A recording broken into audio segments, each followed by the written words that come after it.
공장 산업 활성화를 위한 근거를 마련했습니다. 이어 국토부와 산업통상자원부가 산업입지법 시행령 등의 개정을 완료함으로써 수직농장은 농작물 생산시설로는 최초로 산업단지 입주 자격을 얻게 됐습니다. 10월 소비자 물가 상승률이 1.3%까지 내려온 가운데 물가 상승률 둔화 흐름이 당분간 지속될 것으로 전망하며 통화 정책 긴축을 추가로 완화할 것을 권고하는 국책연구기관 분석이 나왔습니다. 한국개발연구원 KDI는 이 같은 내용을 담은 자료를 내고 물가 변동에 가장 영향력이 긴 요인은 기준금리라고 진단했습니다. 기준금리는 1%포인트 하락했을 때 물가 상승률이 3분기 후 최대 0.2%포인트 오르고 2년 동안 영향이 지속된다고 KDI는 설명했습니다. 당분간 낮 기온이 20도 내외로 포근하겠고 내륙 지역에서는 기온의 일교차가 최대 15도 안팎까지 크게 벌어지겠습니다. 오늘 강원도와 영남 지방에는 구름이 많이 끼겠고 그 밖의 지역은 대체로 맑겠습니다. 강원 영동 지방과 경북 북부 동해안에는 5에서 10mm가량의 비가 오는 곳이 있겠고 밤에는 모두 그치겠습니다. KBS 1라디오 4시 뉴스를 마칩니다. 지금까지 아나운서 최원정이었습니다. KBS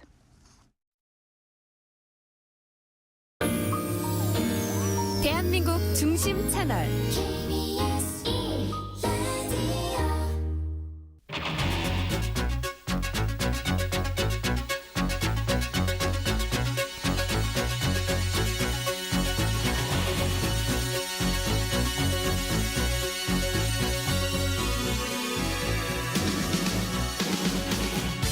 안녕하십니까. 성기영의 경제쇼 아나운서 성기영입니다. 지난 8일 중국의 전국인민대표대회 상무위원회가 폐막했죠. 대규모 부양책을 내놨지만 시장 기대에는 못 미친다는 분위기인데요. 하지만 11월 11일 오늘이네요. 이 중국 최대 소비축제인 광군제의 소비지출 관련 데이터가 긍정적인 것으로 나올 경우 대규모 부양책과 함께 시너지 효과를 보일 것이라는 전망도 나오고 있습니다. 네, 광군제가 부양책과 함께 중국 소비시장을 살릴 마중물이 될지 살펴보겠습니다. 미국 증시는 트럼프 트레이드 효과로 사상 최고치를 경신하고 있는데요. 트럼프 수혜 업종은 무엇이고 또 트럼프 효과가 국내 증시에도 긍정적 영향을 미칠지 주간 증시 전망에서 자세히 짚어보겠습니다. 이 시간 유튜브로도 함께하겠습니다.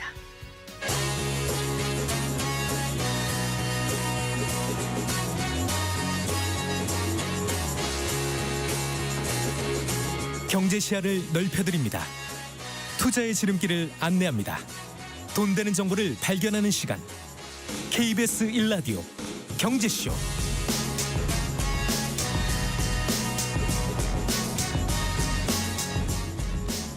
먼저 오늘의 주요 경제 뉴스부터 정리해드리겠습니다. 경제 뉴스 브리핑 손서구 경제평론가와 함께합니다. 어서 나오십시오. 안녕하세요. 안녕하세요. 비트코인 가격이 8만 달러를 돌파했다고요? 네. 파죽지세죠. 지금 비트코인 가격이 지난 밤이었고요. 8만 달러를 넘은 직후에도 또 상승세를 멈추지 않았습니다. 그래서 8만 1,000달러대까지 뚫고 올라갔고요. 네. 국내 가상화폐 거래소 기준으로도 지금 비트코인은 1억 원을 훌쩍 넘어서 1억 1,300만 원대까지 올랐습니다. 네. 역대 최고가를 계속 경신하고 있는데 미국 대통령 선거가 끝나고 이제 트럼프 전 대통령이 당선이 이제 확실시된 게 5일 오후부터였죠. 6일 오후 아닌가요? 6일 오후 죄송합니다. 네. 6일 오후부터였죠. 네. 그러니까 그 전후로 해서 비트코인부터 각종 가상화폐 가격들이 계속해서 올랐습니다. 그러니까 비트코인 가격만 보면 지난 5일에 이제 7만 5천 달러 넘어서면서 7개월 만에 최고가 갈아치웠고 이후에도 7일에 7만 6천 달러, 8일에 7만 7천 달러 이런 식으로 계단식으로 계속해서 올라가면서 지금 연일 최고 기록을 갈아치우고 있습니다. 네. 그리고 지금 알트코인 시세도 폭발적으로 오르고 있다면서요. 네. 총 2위죠. 이더리움의 경우에는 지금 미국 대선일 이후에 총 상승률을 보니까 32% 급등을 했습니다. 또 하나 주목해서 보셔야 되는 게 도지코인입니다. 네. 이게 이제 일론 머스크 테슬라 최고 경영자가 지지한다고 알려진 코인으로 밈코인, 유행코인으로 알려져 있죠. 도지코인은요. 주간 단위 상승률이 지금 100%에 육박했습니다. 시총 10위권 안에 있는 가상화폐 중에서 상승률이 가장 높고요. 네. 이제 시총으로 따지면 430억 달러까지 늘어나서 리플을 제치고 시총 6위까지 네. 정말 급부상했습니다. 이게 이제 머스크가 트럼프를 지지한 효과가 급등세를 만들어내고 있는 것으로 보이고 트럼프가 이제 당선이 돼서 이제 가상화폐 시장에 전반적인 프리미엄이 붙었다면 여기에 플러스로 도지코인은 머스크 프리미엄까지 이제 붙었다라고 볼 수 있고 네. 이건 뭐 의도하진 않은 것 같은데 트럼프가 집권하면 이제 일론 머스크 CEO를 그 정부 지출 삭감을 주도하는 그 대통령 산하 직속위원회 네. 정부 효율성 위원회 위원장으로 임명할 것이다 이렇게 얘기한 바가 있거든요. 그 위원회 이름이 바로 그 이니셜 앞에만 따면 DOGE 도지코인과 이니셜이 똑같아서 이것도 지금 화제에 더하기 논란이 되고 있습니다. 네. 트럼프 당선인이 이제 가상화폐 시장에 대해서 규제 완화를 약속했는데 구체적으로 어떤 것이길래 이렇게 시장에 들썩이는지 좀 잠시 좀 짚어주세요. 그 트럼프 당선인이 유세 과정에서 지난 7월이었습니다. 그 비트코인 컨퍼런스에 참석한 바가 있는데 그 자리에서 이런 얘기를 했죠. 미국이 전 세계 비트코인의 수도이자 가상자산 수도이자 비트코인의 슈퍼파워가 되도록 하겠다 이런 이야기를 했었고요. 그래서 자기가 집권하면 집권 첫날 그 가상자산을 규제했던 게리 겐슬러 미국 증권거래위원장을 해고시키겠다 이런 얘기도 정말 트럼프답게 표현을 해서 얘기를 했죠. 네. 근데 핵심은 이거 같습니다. 트럼프의 공약 가운데 보면 비트코인을 전략적 비축자산으로 삼겠다 이렇게 얘기한 부분이 있거든요. 이거는 달러를 보조할 수 있는 혹은 대체할 수 있는 자산으로서 비트코인을 비축하겠다라는 뜻이고 사실 올해 5월에 공화당이 주도했었던 그 가상자산과 관련된 법안이 그 하원을 통과했었는데 네. 상원은 민주당이 당시에 다수당이었기 때문에 좌절된 바가 있었는데 해당 법안에는 이제 이런 겁니다. 가상화폐를 좀 더 중앙정부가 더 수용하도록 네. 유통이나 거래 측면에서 좀 더 완화하도록 만드는 법안인데 상원에서 지난번에 부결이 됐지만 지금 이제 상하원 다 공화당이 지금 다수당으로 차지했지 않습니까?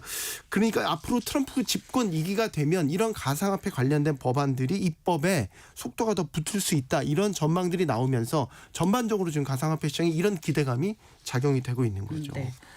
자, 뭐 단군 이래 최대 재건축 단지다 이렇게 얘기하는 그 서울 강동 둔촌주공. 네. 여기에 이제 대출길이 막혀서 집주인들이 어려움을 겪고 있다고 네. 계속 보도가 됐었는데 좀 어떻게 숨통이 트이게 됐다고요? 네, 어떻습니까? 그렇습니다. 서울 강동구에 위치한 그 둔촌주공 12,000여 가구가 입주를 하는 단군 이래 최대 재건축 단지라고 알려져 올림픽파크 있죠. 포레온으로. 네, 올림픽파크 재건축됐죠. 포레온 새로운 이름입니다. 네.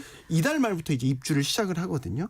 근데 이제 앞서 금융당국이 이제 대출 규제를 강화하면서 은행들이 당시에 이제 갭 투자를 막는다는 목적으로 주택을 기존에 보유하고 있는 사람들의 전세 대출을 막았어요. 이게 왜 문제가 됐냐면 그 집주인들이 실거주해야 되는 그 규제가 있다가 풀렸지 않습니까? 네, 네. 그래서 세입자를 두고 네. 집주인들이 다른 데 전세를 구해서 그 전세 자금을 갖고 이제 그 기존의 잔금을 치르는 이런 방식을 이제 생각하고 있었는데 예. 갭 투자를 막는다는 이유로 이 전세 대출 더하기 주택 그 담보 대출을 막았단 말이에요. 기존 대출에. 그러니까 주택이 있는 사람에 대해서 네. 이런 것들 때문에 지금 문제가 됐다가 일부 조건부로 대출을 풀어주면서 숨통이 좀 튀었거든요. 근데 문제는 잔금 대출도 사실 계속 안 됐었습니다. 이게 잔금 대출 같은 경우는 이제 집단 대출이지 않습니까? 그래서 시행사가 사실 은행들이랑 이제 계약을 맺어서 네. 입주할 수 있는 입주자들에게 이제 해주는 집단 대출인데 이것도 지금 연말 총 대출 관리 때문에 은행들이 계속해서 보수적으로 움직였거든요. 네. 근데 최근에 이제 시중은행들이 이 둔촌주공에 있어 잔금 대출에 참여를 하기로 했습니다. 그래서 5개 시중은행 가운데 4대 시중은행, 국민은행, 신한은행, 하나은행, 우리은행이 이렇게 참여하기로 했고요. 국민은행은 지난달부터 실시를 했는데 국민은행과 하나은행은 총 3천억 원 한도로 잔금 대출을 지급하기로 했고요. 네. 우리은행은 500억 원 한도로 참여하는 방안을 현재 논의 중입니다. 신한은행의 경우에는 참여를 하되 올해는 안 되고 내년부터 대출을 취급하기로 했습니다. 그래서 이 빈틈을 노린 게 상호금융들이었어요. 그래서 뭐 지역 단위 농협이라든지 새마을금고 같은 이런 상호금융들이 좀 낮은 대출 금리를 앞세워서 이런 둔촌주공 입주자들에게 집단 대출을 먼저 좀 취급하기 시작해서 이런 부분들이 좀 계속해서 대출이 늘어났고요. 여기에 이제 시중은행들까지 가세를 한 거죠.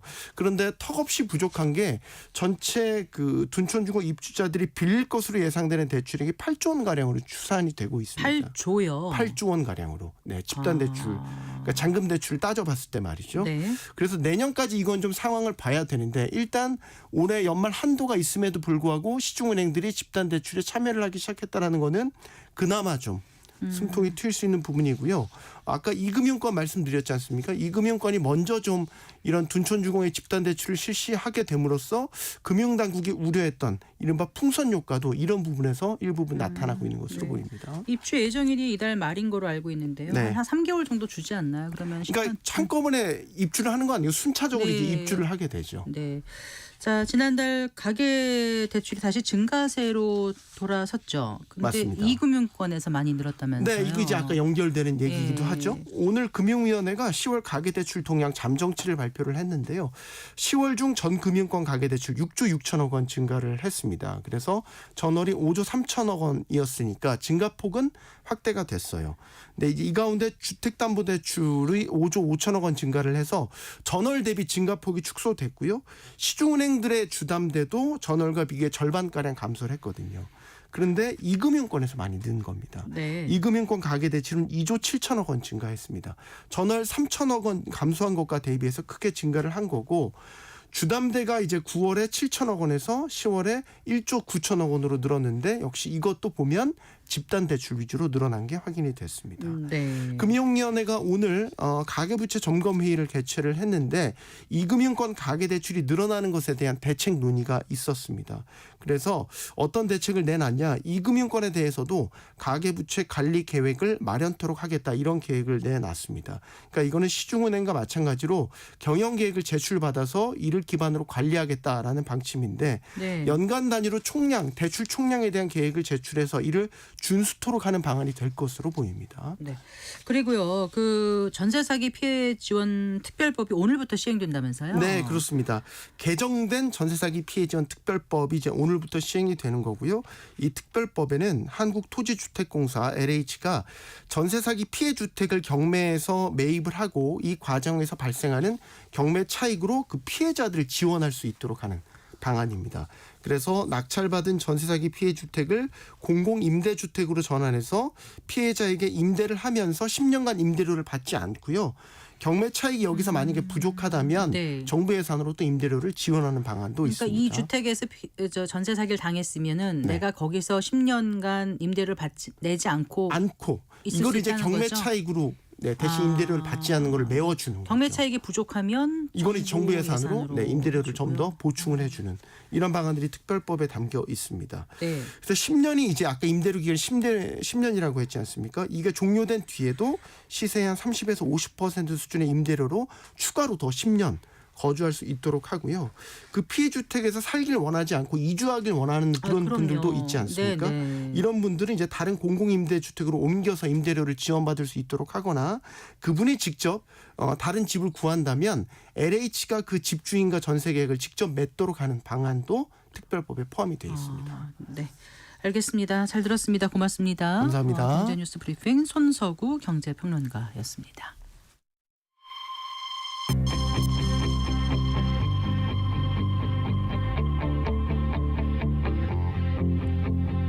경제 전문가의 원포인트 레슨.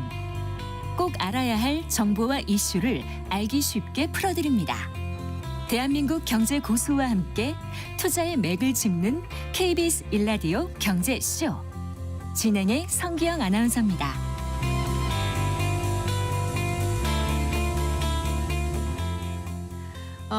지난 8일에 폐막됐죠. 전인대 상무위에서 그동안 고질적인 문제로 지적됐던 지방정부 부채 대응하기 위해서 앞으로 5년 동안 10조 위안을 투입하겠다고 발표했습니다. 또 그런데 이 중국산 수입품에 대해서 일괄 60% 고율의 관세를 부과하겠다는 대선 공약을 내걸었던 트럼프 당선인의 무역 정책 노선을 고려해 볼 때 이거는 좀 기대에 못 미친다. 이런 시장 시장 반응이 벌써부터 나오고 있더라고요. 하지만 중국 최대 할인 행사죠. 광군제가 중국의 그 소비 심리를 살릴 수 있는 변수가 될 수도 있다. 뭐 이런 전망도 있어서 앞으로의 그 중국 경제 향방에 관심이 모아지고 있습니다.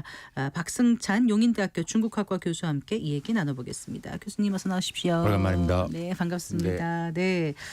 광군제가 제가 찾아봤더니 광군이 중국의 남성 뭐라고요? 독신 남성? 네, 독신 남자 뭐 남성. 그런 네, 호라비 뭐 이런 뜻으로. 네, 그래서 1111 11월 11일인 게 혼자 있는 그 맞습니다. 숫자를 강조해가지고 네. 11월 11일을 광군제로 만들었다면서요? 그렇습니다. 네. 이게 지금 올 중국에서는 광군절이라는 게 처음 그러니까 알리바바가 시작할 때 네. 그 이제 대학교 안에서 네. 이제 짝이 없는 파트너를 연결시켜주는 그거로 시작된 거거든요. 네. 그래서 지금은 그때는 광군절이라고 했는데 우리는 지금 광군절이라고 하는데 중국에서는 이걸 이게 완전 쇼핑 페스티벌로 네. 커져가지고 이제는 광군절이를 하지 않고 네. 쌍10일 이렇게 얘기를 합니다. 쌍10일. 왜냐면 11월 10일이 두 번 들어가니까. 그래서 중국에서는 쌍10일 이렇게 네. 이야기를 하고요. 우리는 계속 네. 광군절 이렇게 얘기를 하는데 아, 그렇군요. 네. 이게 이제 2009년도부터 시작됐으니까 올해가 16회 정도 됩니다. 16회 정도 되니까 이제 좀 오래 됐는데 사실 이게 광군제 하면 가장 큰 게 뭐냐면 여러분 많이 기억하시겠지만 관전 포인트가 이게 당일 판매가 얼마나 된 직관적으로 보이는 전광판이 막 타타타타 올라가는. 그래요. 예, 예, 예. 이게 상상을 초월하는 금액으로 올라갔었죠. 그래서 네. 이게 우리가 지금 쌍10일 광군제가 이제 뭐 미국 불프 블랙 프라이데이보다 프라이데이. 훨씬 더 많은 그러니까 세계 쇼핑 축제로 지금 흘러됐고 근데 이게 2022년도부터 관전 포인트는 이게 없어진 거죠. 공개를 안 하는 게 돼요. 그만큼 소비가 이제 안 되고 있다. 그랬어요? 그게 관전 포인트였는데 그 재미로 야 올해 또 기록을 깼습니다 하고 막 올라갔는데 이게 이제 2년 전 그러니까 2022년도부터 그걸 안 하기 시작했습니다. 그러면 지난해도 안 했어요? 네, 2년 안 연속? 했습니다. 예. 그러니까 2017년에 말씀하신 대로 단 하루 만에 미국의 블랙 프라이데이 매출을 뛰어넘어서 전 세계인의 주목을 받았었는데 지금 이제 그거하고는 달라진 상황이네요. 네네. 근데 오늘이지 않습니까? 네네. 중국하고 우리하고 시차가 한 사실상 한 시간이잖아요. 동서로 따지면 그 안에도 시차가 있을까 싶은데 중국은 베이징 시간 하나로 하니까 그렇습니다. 어쨌든 지금 우리보다 1시간 뒤인데 이제 오늘 24시까지 네. 자정까지 얼마가 팔리느냐가 중요하다는 거죠. 네. 네. 그게 이제 근데 이게 큰 이제 아까 그게 없어졌다라는 것은 그만큼인데 좀 이제 예전만큼의 소비가 안 된다. 그러니까 우리가 2022년 코로나 사태 이후에 중국의 이제 소비 심리가 많이 위축됐다라는 부분들. 그래서 네, 네. 말씀하셨다시피 그렇게 위축되고 그다음에 올해 광군제의 특징 중에 하나가 이제 그러니까 좀 16년 동안 이게 네. 기간을 가장 길게 끌었습니다. 그러니까 광군제가 오늘만 하는 게 원래는 당일만 하는 당일만이었는데 거였는데 근데 이게 예열 작업이라 해서 1단계 광군제. 그러니까 이제 근데 한 이게 2주 전부터 하나요? 맞습니다. 그래서 네. 이번에는 한 10월 14일부터 시작을 했습니다. 네. 네, 10월 14일부터 해가지고 지금 해가지고 오늘 밤 12시까지 하는데 이 가장 긴 그만큼 오랫동안 해야 된다는 소비가 이제 그만큼 안 일어난다는 부분들이고 그다음에 또 하나 특징 보면 결국은 다 싸다라는 네. 뭐 굿딜 뭐 이런 키워드가 뭐 작년부터 계속 네. 이 쇼핑 테마로 자리 잡고 있다라고. 네. 근데 이구한신 정책인가요? 낡은 제품을 새로운 제품으로 교체하자 뭐 이런 정책에 발맞춰서 네. 그 가전 제품이 엄청 많이 팔렸다고 네, 신화통신이 올해 맞습니다. 얘기를 맞습니다. 하던데요. 네. 그게 이제 이구한신은 그 1년 내내 하고 있는 일종의 소비 촉진 정책이죠. 네. 그러니까 그 오래된 것을 새 거로 바꾸면 보조금을 주는 거고 네. 올해 지금 좀 광고제 좀 트렌드를 약간 좀 말씀드리면 예. 일단 제가 좀 그러니까 지금 보면 국내에는 아직까지 지금 뭐 매체에서는 그렇게 많이 소개를 안 하고 있는데 일단은 지금 1차 아까 제가 말한 예열 기간이 14일부터 했지 않습니까? 그때 보니까 일단 그 기간 안에 뭐 지금 한 일주일 정도 사이에 한 우리 돈으로 한 6조 2,400억 정도는 이제 일단 판매가 됐고요. 네. 좀 기존하고 다른 게 좀 이렇게 판매된 트렌드를 보면 네. 확실히 좀 아웃도어 제품 그러니까 예전에는 막 뭐 큰 낙쇼가 큰 뭐 가구 이런 것도 많이 샀는데 네. 사실 광군제 하면 뭐든지 다 파는 거거든요. 우선 이야기로 마약 빼고 다 판다고 할 만큼 왜냐하면 지금 티몰 찡동 같은 경우는 작년만 해도 8억 개가 넘는 제품들을 팔았습니다. 그러니까 제품이 제품 종류가 어마어마한 거죠. 그래서 이번에는 좀 이제 한 지금 예열 기간 한 6조 2,400억 정도를 했고요. 올해 지금 특징을 보면 조금 이제 이 젊은이들의 이제 그만큼 이제 소비 성향이 좀 많이 위축되고, 그러니까 요즘 중국 내에서도 지금 핑티 소비 처음 들어보셨죠? 핑티라는 말이 대체라는 뜻이거든요. 아, 중국어를 좀 공부를 했어야겠는데. 그 말은 뭐냐면 네. 이제 비싼 거 안 사고 현명한 소비하겠다. 가성비 네. 제품 찾겠다. 네. 이런 소비. 그다음에 반향 소비. 이런 키워드 반향이라는 것은 역방향 이런 뜻인데, 그러니까 이제 내가 많이 서치를 해서 가장 할인율이 높은 것들 위주로 찾는. 그러니까 네. 이런 부분들에서 이제 소비 성향이 완전히 좀 바뀐 것들이죠. 네. 또 그 대신 뭐 아웃도어나 뭐 우리가 말하는 뭐 라이딩, 뭐 자전거 있지 않습니까? 고글, 네. 뭐 이런 아웃도어 제품은 전년 대비해서 지금 한 80% 이상, 뭐 100% 가까이 그러니까 좀 늘어난 거 있습니다. 그러니까 제품마다 좀 판매에 대한 여러 가지 좀 기상도가 좀 달라지긴 합니다. 그렇군요. 근데 광군제는 사실 국경일은 아니잖아요. 네, 아닙니다. 그러니까 무슨 이걸 맞아서 여행을 가거나 이런 건 아니겠네요. 그렇습니다. 그렇습니다. 이건 네. 완전히 그냥 쇼핑 말 그대로 쇼핑 페스티벌이고. 조금 전에 말씀하셨던 그 액수 판매액은 위안으로 말씀하신 거예요? 우리 원화로 원화 이야기합니다. 기준으로 그 말씀하신 1차 거예요? 예열 기간입니다. 1차 때 10월 14일부터 네. 이제 본 게임은 이제 오늘 지금 진행되고 있는 거고, 네. 그때 이제 한 거고, 지금 전체는 다 오늘 지나봐야 될 것 같습니다. 네. 그런데요, 이제 그 지난 8일, 그러니까 금요일에 폐막했잖아요. 전인대 네. 그 상무위 회의에서. 여기서 이제 지방정부 부채 문제 해결을 위해서 이제 5년간 얼마요? 10조 위안 규모를 이제 투입하기로 했다는 거잖아요. 네네. 이게 어떻게 한다는 건지. 근데 이거는 시장의 기대보다는 좀 못하다는 거는 왜 그런 건지 네. 좀 말씀해 주시겠어요? 일단은 시장의 기대에 못 미친다라는 것은 이 돈이 네. 방향성이 시장의 유동성을 푼다라는 개념보다는 네. 지방 부채를 해결하는데 돈에 의해서 쓰인다라고 네. 지금 이제 보고 있는 것들이죠. 네. 그래서 지금 시장에서는 말이 사실 10조 위안 하셨지만 좀 내용을 좀 하나씩 좀 들여다 보면 보면 크게 세 가지입니다. 많은 분들 오해를 하시는데, 혹은 뭐 어떤 매체에서는 12조 위안을 또 이야기를 하고 있습니다. 10조 위안이면 뭐 지금 어마어마한 돈이죠. 그러니까 지금 뭐 우리 돈을 하면 지금 오늘 환율로 하면 한 1930조 원이 네. 정도 되는 거. 네. 1930조 원. 네. 그 지금 핵심을 끊는데, 이게 이제 실제 8일 날 발표된 것은 실제 6조 위안 정도밖에 안 됩니다. 아, 그랬나요? 네, 예, 예. 오. 그래서 그게 6조 위안이 한 우리 돈으로 한 1,160조 원인데, 네. 그럼 왜 그 12조나 10조가 나왔냐면, 일단 기존의 발표한 게 한 지방 부채를 이제 좀 대체하는, 좀 도와주는 상황, 이런 부분에서 한 4조 위안을 이미 이야기를 했었습니다.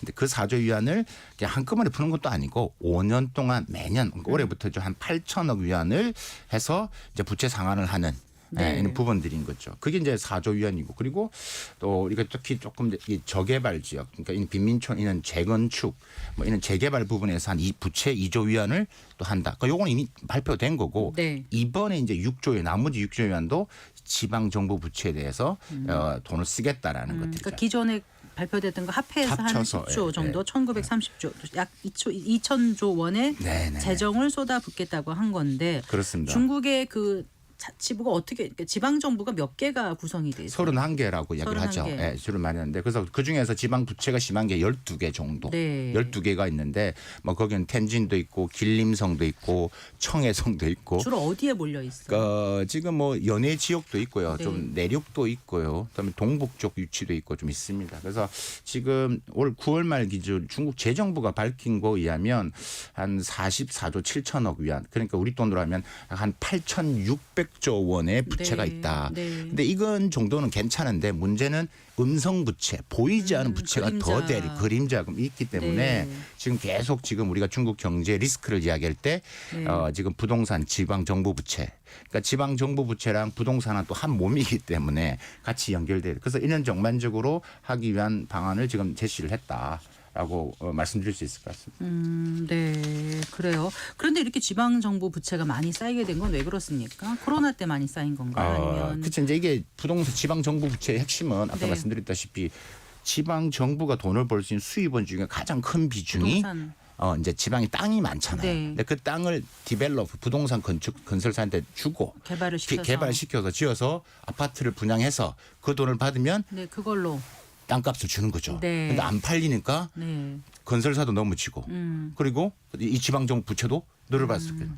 그래서 이제 어느 지방정부 여러분이 들으셨던 어느 지방정부 뭐 올해 뭐 월급도 못 받는다라는 것들이 정말 그건 팩트 맞습니다. 그러니까 월급도 뭐 그래서 지방정부 공무원 예, 우리 일부 말로 어느 다는 아니고 거기 12개 성 중에 일부 지역에서는 막 월급도 이제 못 받는 경우도 있었다. 그래서 그런 부분이 있기 때문에 부분들이고 지금 뭐 시장 부분들에서는 지금 그래서 아까 못 미친다는 분석도 그런 겁니다. 지금 이제 중국 전체 경제 성장을 봤을 때는 지금 일단은 뭐 일단 소비가 큰데 소비를 돌리려면 심리를 회복시켜야 되고 회복시키려면 돈을 풀어서 조금 이제 이렇게 심리를 회복을 위한 작업을 해야 되는데 이게 전체 다 이제 이런 지방 부채로 가니까 소비자 입장에서는 시장 입장에서는 이것 가지고는 안 된다. 돈을 더 풀어라라고 네. 자꾸 시그널을 던지고 있는 것들이죠. 근데 이제 지원하는 것도 한계가 있고 돈을 어디다 써야 되느냐를 정부가 생각할 때는 지금 지방 부채가 굉장히 심각하다고 그렇다고 느끼니까 그러지 그렇습니다. 않았을까요? 네, 그렇습니다. 그다음에 중국 정부 입장에서는 이럴 겁니다. 일단은 지금 오늘 광문제 이야기도 했다시피 네, 네. 일단은 이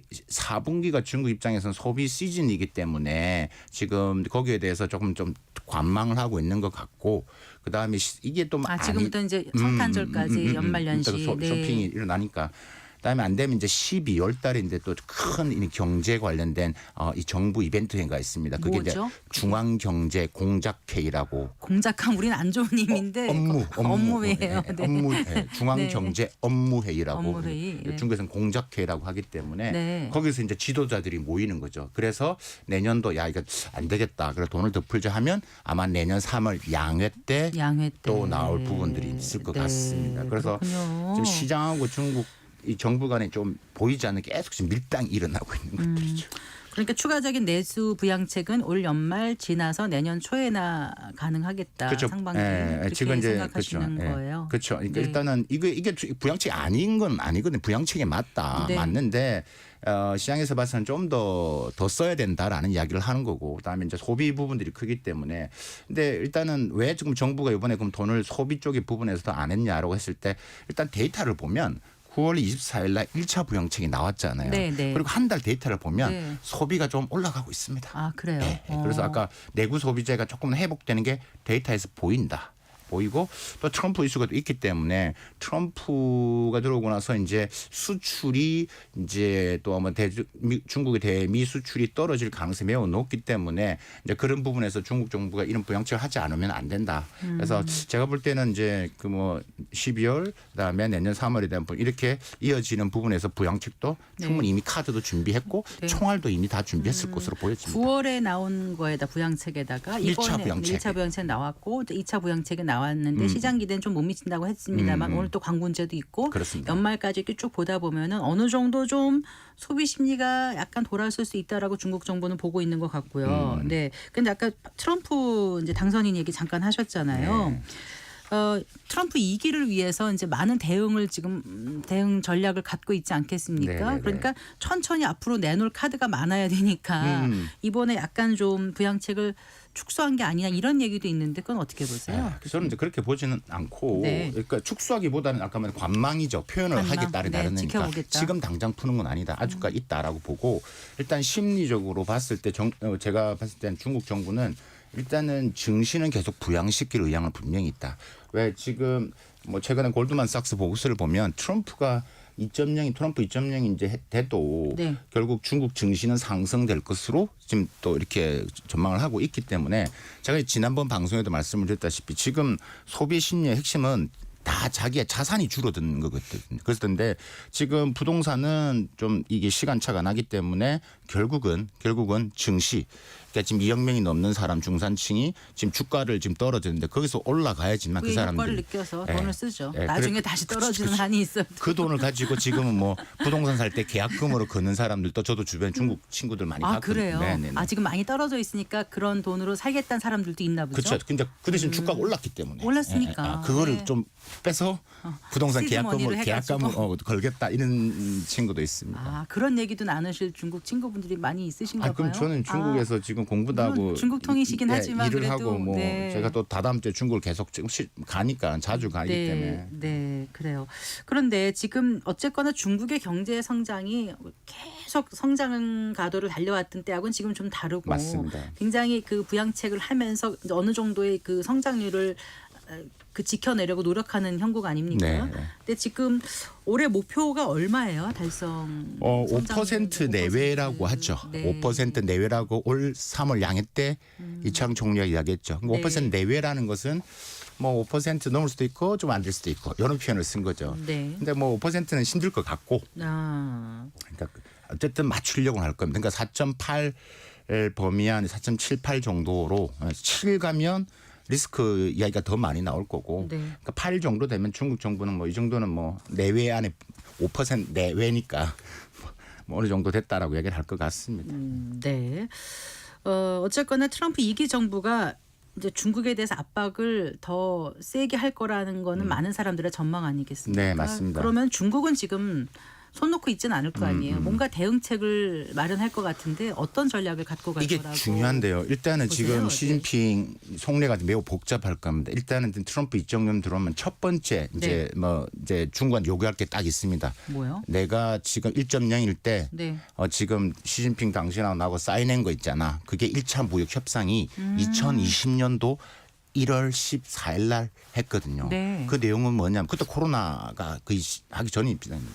그런 향후 2년 동안 원유, 대두 뭐 이런 것들을 2천억 달러 중국이 사주기로 했다. 네. 그리고 화해를 했었다. 아, 네. 근데 그랬는데 했는데 코로나 터지고 그냥 흐지부지 된 거예요. 그러면 이제 한 60% 정도 됐나 정도 샀는데 나머지 오자마자 일단은 내가 관세 때리기 전에 네. 일단은 살래? 영수증 일단 이거부터 일단 사고 시작해라. 네. 이렇게 할 거예요. 그러면 이제 그걸 사야 되는데 지금 중국의 돈 있는 주체는 중앙 정부하고 네. 개인밖에 없습니다. 그런데 그러면 기업은 돈이 없기 때문에 그걸 사는 것은 기업이잖아요. 네. 그러니까 일단 기업 분양을 또 해야 되는 측면이 있죠. 그래서 일단 이런 식의 대응을 하고 그다음에 또 이제 미중 한 부분에서 중국도 좀 거기에 대한 보복에 대한 여러 가지 경제 안보 정책들을 좀 하고 있습니다. 그러니까 예를 들면 전략적 물자를 하는 수출 통제하는 뭐 수출 통제법도 이제 본격적으로 가동을 했고 네. 그다음에 다음 달 1일부터 발효가 되는 이 관세법 수정 관세법이 이제 돌아갑니다. 그러면 미국이 때리면 똑같이 때리겠다라는 동등한 세율 적용에 이런 것들 뭐 등등의 그다음에 뭐 지금 이미 트럼프가 오는 거에 대해서 사실 중국도 뭐 싫지만 이미 준비를 오래 해왔습니다. 시나리오가 다 있다 이미. 네. 그래서 뭐 원자재라든가 원이나 많이 비축을 해놓은 상태입니다. 그렇기 때문에 네. 이미 중국을 많이 대응을 하고 있고 또 중국 경제 구조가 예전하고 다르게 대외 경제 비중이 정말 2010년도 이 정도임에도 중국이 정말 수출 주도형 국가여가지고 한 70%가 그렇게 대외 경제 의지했는데 지금은 한 30%밖에 안 되거든요. 네, 그래서 네. 일단 그래서 근데 내수가 돼야지 그 핵심은 내수기 네. 때문에. 그래서 이제 어쨌든 예전만큼은 아니기 때문에 이제는 기술 자립할 많이 했고 그렇습니다. 네. 네. 그래서 내수 시장을 강화시키면 좀 좋아질 거라는 생각을 하신다는 거고요. 대미 의존도 축소는 당연히 하려고 하겠죠. 네, 그런 가운데 그렇죠. 네. 자, 그러면 이런 속에서 우리는 이제 어떻게 해야 될까 이런 이제 고민이 큽니다. 네. 지금 이제 미국의 대중 압박이 중국으로만 가는 게 아니라 이게 이제 우회해서 또 우리한테까지 유탄이 올 수도 있는 맞습니다. 거고요. 네, 그 부분은 좀 짚어주시겠어요? 이 이야기도 긴데 지금 시간이 얼마 없기 때문에 제가 짧게 좀 말씀드리면 핵심만 말씀드리면 일단은 네. 트럼프 2.0의 대중국 제재는 분명히 결이 다르다. 더 강력하다. 중국은 그렇게 생각하고 있습니다. 그렇기 때문에 중국 기업들이 많이 빠져나올 겁니다. 네. 그걸 피하기 위해서. 그러면 우리나라에 러브콜을 계속 보내올 겁니다. 그러니까 여러 가지 이제 부분 첨단 제조나 이런 부분에서 한국과 같이 하자고 하는 것들이 많아질 겁니다. 그럼 우리는 그것들을 잘 또 우리가 활용하는 게 중요합니다. 네. 그래서 우리한테 러브콜을 보내기 때문에 미국과의 부분에서는 결국 우리가 미국 투자를 많이 했기 때문에 이런 실적을 가지고 계속 협상을 잘 해야지만 이게 이제 되는 거고 아까 중국 기술 자립화 우리가 이야기를 많이 했는데 트럼프뿐만 아니라 지금 바이든부터 지금 다시 트럼프로 왔는데 이 시간 동안 중국의 기술 자립 제조 혁신은 정말 빨랐습니다. 그러니까 반도체도 정말 빨라졌고 네네. 이거는 정말 한편으로는 중국 입장에서는 더 잘 됐다라고 생각하는 측면도 분명히 있습니다. 왜냐하면 더 빨라졌기 때문에. 네, 압박이 있었으니까 그렇습니까? 준비를 한 더 빨라진 거죠. 것 네. 그래서 이게 걱정이 되는데 우리의 제도 생태계가 점점 위협을 받고 있다. 그래서 우리나라의 대중국 수출 기업은 점점 줄어들고 대중국 수입하는 기업은 늘어나고 네. 메이드 인 차이나 계속 합쳐지니까 경쟁하는 게 많기 때문에 그러니까 결국 우리도 이제 결국은 선택과 집중이 좀 필요하고요. 거기에 따라서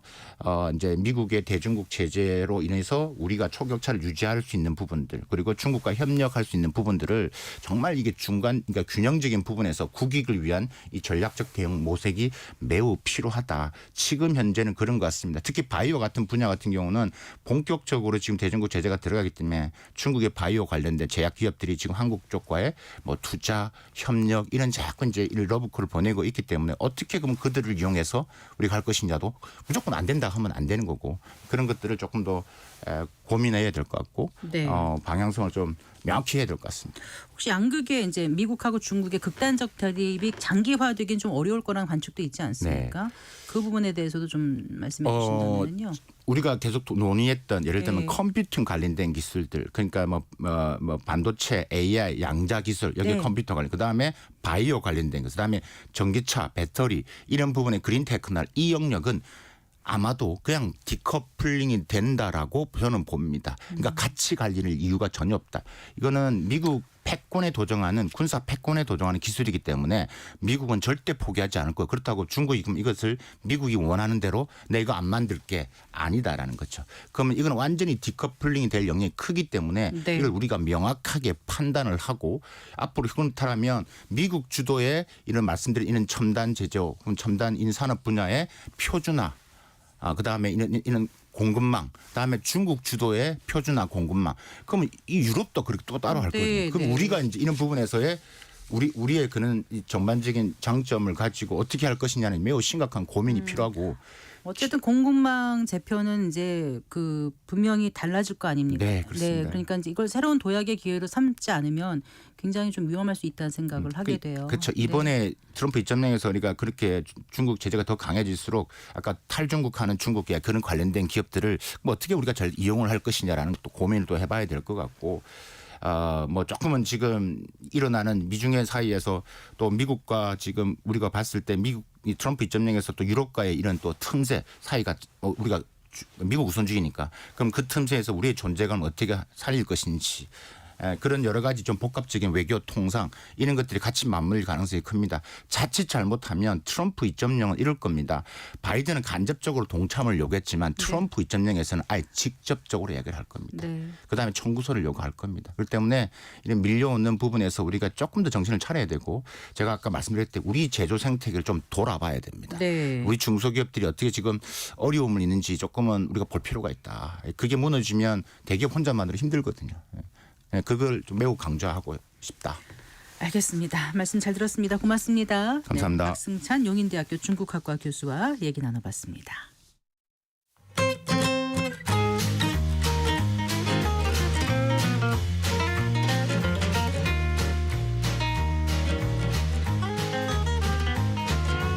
경제 맛집 투자 핫플.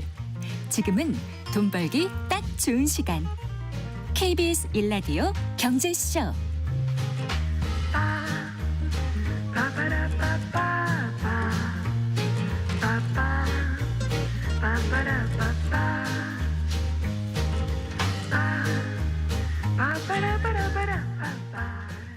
한 주간 주식시장 영향을 줄 주요 이슈와 일정 살펴보고 현명한 투자 전략도 짚어보는 주간 증시 동향입니다. LS증권 리테일 사업부의 염승환 이사 스튜디오에 모셨습니다. 반갑습니다. 네, 안녕하세요. 안녕하세요. 지난주 미국 증시 상황부터 먼저 보고 이제 얘기를 나눠볼까요? 네, 뭐 미국은 뭐 거의 지금 잔치집 분위기입니다. 완전히 증시가 뜨겁습니다. 그래서 지난주에 트럼프 당선되고 나서 더 뜨거웠는데 네. 다우가 이제 한 주간 6.1% 급등했고 나스닥이 한 주간 5.74%, S&P 500 지수가 4.66% 올랐는데 이번 이제 트럼프 당선 최대 수혜주로 부각된 그 테슬라가 이제 한 주에만 29.01% 급등하면서 굉장히 좋은 주가 흐름을 보였고 엔비디아도 9% 이상 좀 좋았고 사실 애플은 조금 피해주로 좀 분류가 돼 있거든요. 왜냐하면 중국에 좀 공장이 있다 보니까 관세 부과하면 좀 피해주로 좀 분류돼 있지만 그럼에도 1.82% 올라서 미국의 많은 기업들은 지난 한 주 동안 좀 좋은 주가 흐름을 보였고 특히 뭐 비트코인 투자하신 분들 상당히 많으실 텐데 사상 최고가를 경신을 해서 어쨌든 계속 질주를 하고 있고 뭐 달러도 오르고 금리도 오르고 많은 이제 자산 가치들이 계속 오르는 그런 모습들이 좀 나왔던 것 같고 다만 이제 신재생 에너지 관련주는 이제 트럼프 정책과 좀 반대로 가잖아요. 그러다 네. 보니까 그쪽 관련주들은 조금 부진했다라고 말씀을 드리겠습니다. 네, 잔치집 분위기라고 말씀하셨는데 이제 우리 증시를 돌아보면 가슴 아픈 분들 꽤 많으실 것 그죠. 같아요. 너무 네. 차별화가 심한 것 예, 같습니다. 그건 좀 잠시 후에 좀 얘기 나눠보도록 하고요. 일단 트럼프 당선 최대 수혜 기업으로 뭐 일론 머스크의 테슬라 그리고 스페이스X가 거론되고 있습니다. 앞으로 계속 쭉쭉 나갈까요? 네, 뭐 일론 머스크는 사실은 이제 모든 걸 트럼프에 걸어버렸는데 어쨌든 뭐 성공한 것 같고요. 그게 이제 주가로도 나왔는데 근데 이제 일론 머스크 뒤에는 어쨌든 스페이스X라는 기업이 또 있고 또 거기에 본인이 하려는 게 또 로보택시 사업. 네, 네. 그게 있기 때문에 근데 둘 다 사실은 규제 산업이니까 규제를 좀 풀어줘야 되거든요. 근데 트럼프 당선인이 규제 완화를 계속 언급을 하고 있고 이번에 그 일론 머스크를 정부 효율성 위원회 위원장으로 임명하겠다고 발표했는데 이게 이제 규제 같은 거 좀 완화해주는 그런 이제 역할을 한다고 하니까 그 최전선에 이제 서겠다는 의미로 지금 주가도 그런 것들을 좀 반영을 하고 있고요. 특히 로보택시 같은 경우 운전대가 없기 때문에 네. 사실 그 규제를 안 풀어주면 할 수가 없는 거죠. 그렇죠. 예, 네. 그래서 각 주별로 규제 완화 좀 기대감이 있는 것 같고 또 스페이스X가 우주 발사체 시장을 좀 장악하지 않겠냐라는 이제 그런 기대감도 있는 것 같은데요. 뭐 저궤도 위성에 대해서 예전에 그 트럼프가 찬양을 한 뭐 그런 이제 인터뷰도 있었기 때문에 일단 이제 그 일론 머스크의 스페이스X 스타링크 사업이 탄력을 받을 걸로 지금 기대를 하고 있고 뭐 시장에서는 스타링크 이용을 하게 되면 스타링크가 일단 좀 기존의 초고속 인터넷보다 좀 비싸요. 비싼 네. 편인데 보조금을 좀 지급할 거라는 그런 기대감도 있는 것 같아요. 이거를 딱 이용을 하면 정부가 보조금 주는 거죠. 그러면 이제 위성 인터넷을 또 많이 사용할 수가 있다 보니까 네.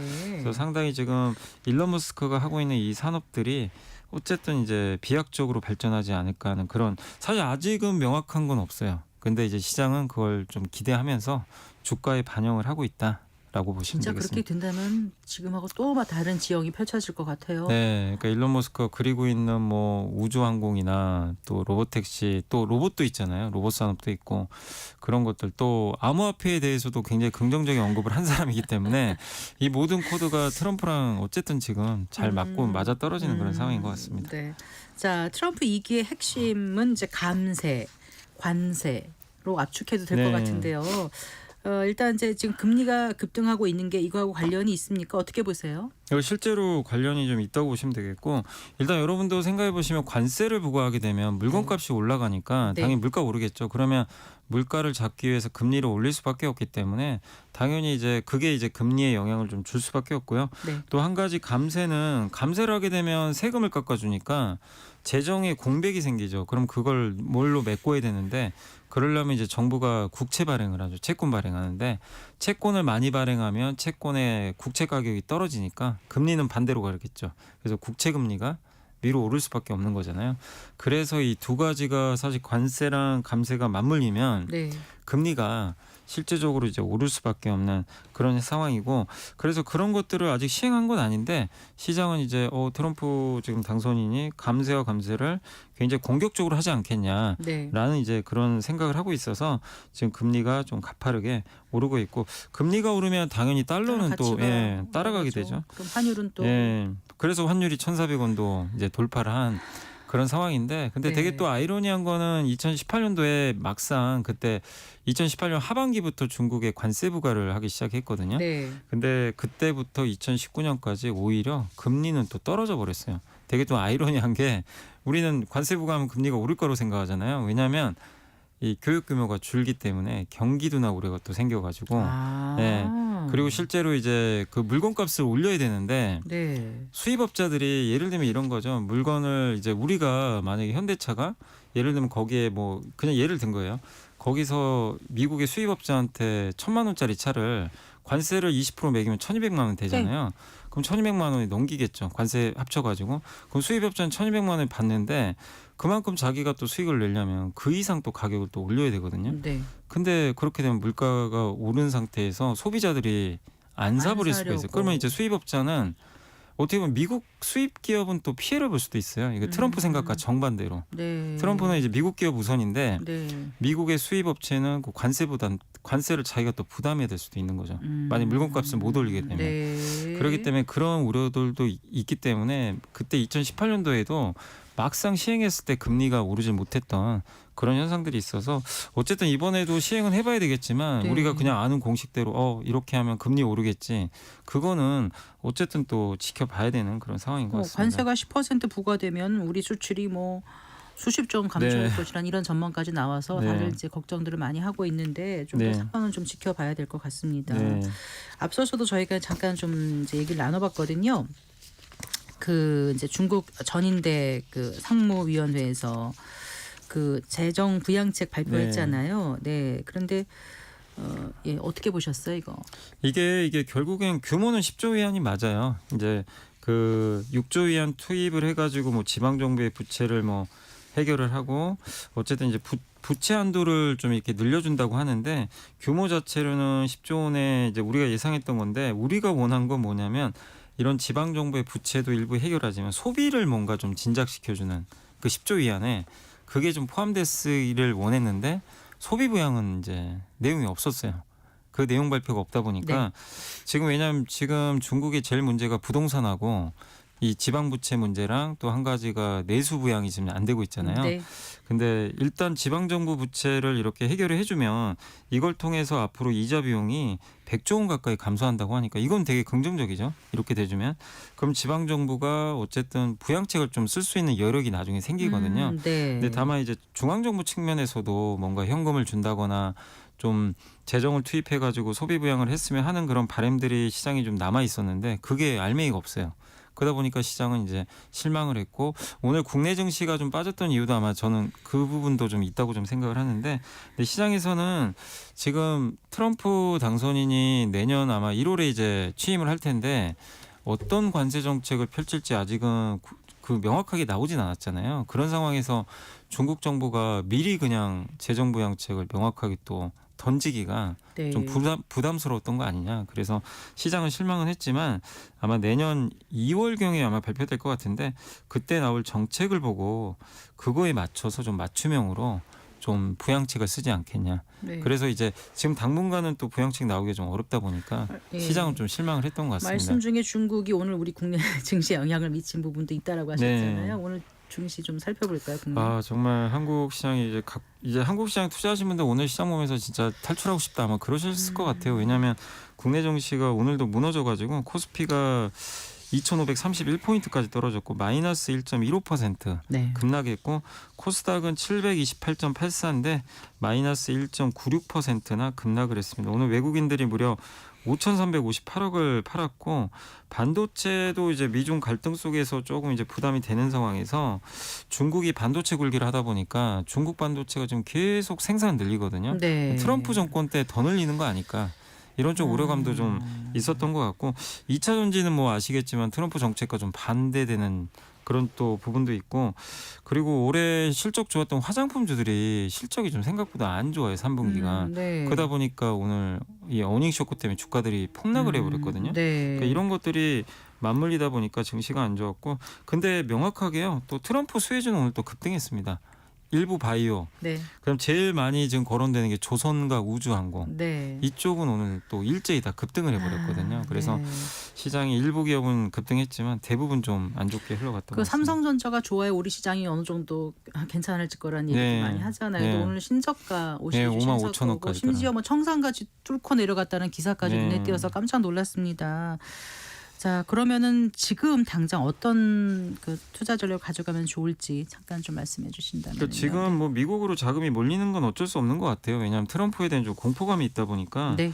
그래서 뭐 관세부가 이런 게 당연히 우리한테도 피해를 좀 주겠죠. 그래서 좀 상당히 좀 어려운 주가 흐름 또 거기다 실적 추정치도 좀 꺾이고 있다 보니까 좀 어려운 흐름들이 좀 나오고 있지만 분명한 거는 트럼프 때도 어쨌든 전체로 보면 증시는 올랐거든요. 네. 그때 이제 코로나 포함해서 그렇기 때문에 너무 막연한 두려움을 좀 가지실 필요는 없고 내가 가지고 있는 기업들이 결국 트럼프의 정책에 맞서서 어쨌든 뭐 돈을 벌 수 있다면 좀 견뎌내는 게 좀 필요할 것 같고요. 또 무엇보다 대통령이 시대적 흐름을 결정하는 건 아니라고 봅니다. 대통령이 누가 되더라도 어쨌든 지금 뭐 가성비 소비라든가 국방 수요가 증가하고 AI 수요 증가하는 거는 사실 대통령과 상관없이 지금 구조적으로 좀 좋아지는 부분들이 있잖아요. 네. 그러니까 결국 그런 쪽에 더 좀 신경을 쓰셔서 좀 시장은 어렵지만 잘 좀 견뎌내야 되지 않을까라고 생각은 하고 있습니다. 지난주 금요일 장 끝나고 이수페타시스 때문에 막 난리가 났었던데요. 그 얘기 이것도 오늘 잠깐 좀 장에 해주세요. 좀 안 좋게 네. 좀 작용했던 게 고려아연이 그때 유중에서 한번 장이 안 좋았는데 네. 이수페타시스가 이제 보통 이제 엔비디아의 이 회사가 이제 AI 가속기에 들어가는 맨 밑에 그 MLB라는 아주 고다층 기판이 있어요. 네, 네. 그 공급하는 걸로 유명해서 주가 많이 올랐어요. 근데 신규 시설 투자 공시를 냈거든요. 뭐 거기까지는 좋죠. 뭐 투자한다니까. 네. 근데 그 두 번째로 나온 공시가 연달아 나왔는데 예. 제이오라는 2차 전지 기업을 인수하겠대요. 네. 소재 회사인데. 네. 그러니까 이제 여기서 뜬금없는 거죠. 아니 왜 반도체나 이런 이제 그런 음. 쪽에 들어가는 회사가 2차전지 왜 인수하지? 그리고 6시 넘어서 주주 배정 유상자 공시가 떴는데 5,500억짜리. 그러니까 이걸 인수하기 위해서 주주 손을 빌리겠다는 거예요. 근데 어쨌든 이제 주주 입장에서는 이게 명백하게 납득이 안 가는 지금 M&A고 이 이수그룹 중에 이수 스페셜티 케미칼이 있어요. 네, 전고체 네, 배터리 네. 이제 관련 기업인데 이 회사가 인수하면 좀 맞죠. 왜냐하면 같은 2차 전지니까. 네. 근데 왜 이수페타시스가 인수하냐 이거죠. 근데 이거를 주주들한테 설명을 해야 되는데 이 설명에도 주주 대상은 없고 대부분 기관 투자 대상으로 또 설명을 하다 보니까 네. 주주분들의 지금 굉장히 지금 좀 분노가 좀 커져서 네. 오늘 주가에도 그게 많이 반영이 됐던 것 같습니다. 그래요. 이번 주 일정 중에서 주요한 거 한두 개 좀 말씀해 주신다면요. 목요일 네. 날 그 생산자 물가지수, 수요일 날은 소비자 물가지수 있고 그다음에 미국 말씀하시는 네, 거죠. 미국입니다. 네. 그 15일 날은 그 중국의 소매 판매, 미국의 소매 판매. 그리고 더 중요한 게 이제 그 파열 의장의 네. 그 연설도 14일 날 네. 있으니까 우리 참고하시면 수능일에 있고요. 네, 그날 수능이니까 참고하시면 되겠습니다. 알겠습니다. 잘 들었습니다. 고맙습니다. 네, 감사합니다. LS증권 리테일 사업부의 염승환 이사와 함께했습니다. 마칠 시간입니다. 성기영의 경제쇼 오늘 순서 여기까지입니다. 아나운서 성기영이었습니다. 고맙습니다.